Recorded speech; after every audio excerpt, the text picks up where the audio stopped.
1er janvier 1804. Port-au-Prince. L'impossible se produit. Une armée d'esclaves en haillons brise ses chaînes, écrase les troupes du tout-puissant Napoléon et fonde la première république noire libre de l'humanité. Notre terre, Haïti. Nous avions gagné la guerre. Mais ce que nos ancêtres ne savaient pas, c'est que l'Empire allait nous faire payer cette audace d'une manière infiniment plus vicieuse que par les canons, par la finance. Regardez bien cette date, 3 juillet 1825. 21 ans après notre indépendance, la flotte du roi de France, Charles X, encercle Port-au-Prince, 14 navires de guerre, 500 canons pointés sur une capitale, sans défense. L'ultimatum est clair, la soumission économique ou l'anéantissement. Ce jour-là, la France n'a pas signé un traité. Elle a opéré le plus grand racket d'État de toute l'histoire coloniale. La rançon exigée, 150 millions de francs or. 150 millions. C'était l'équivalent de 10 années de revenus de tout le pays. Et pourquoi? Pour dédommager les anciens maîtres blancs de la perte de leur propriété. Et vous savez ce qu'était cette propriété? C'était nous. Nous avons dû racheter la chair de nos propres ancêtres, racheter une liberté que nous avions pourtant arrachée par notre sang. C'est l'arnaute absolue. Incapable de payer une somme aussi délirante, notre jeune État est forcé d'emprunter à des banques françaises. C'est la double dette. D'un côté, l'État français, de l'autre, les banquiers parisiens qui s'engraissent sur notre dos avec des taux d'intérêt usuriers.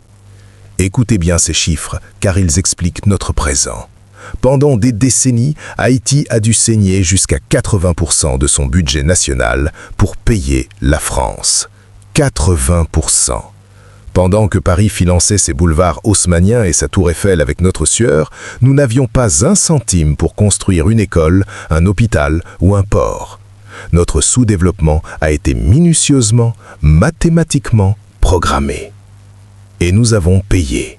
Nous avons payé jusqu'en 1883 pour indemniser les colons. Nous avons continué de payer les banques occidentales jusqu'en 1947.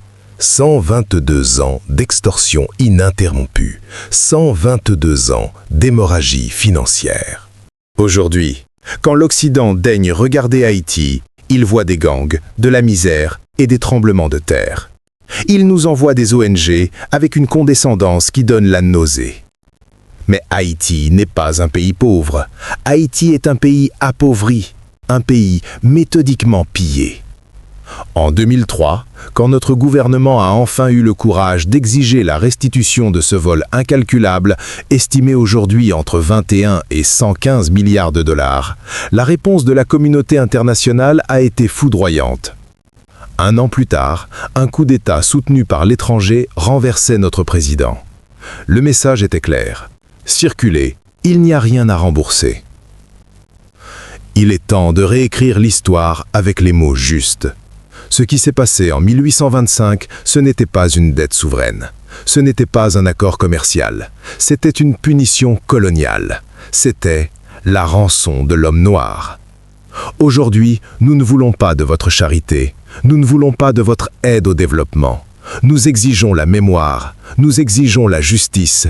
Et surtout, nous exigeons la restitution.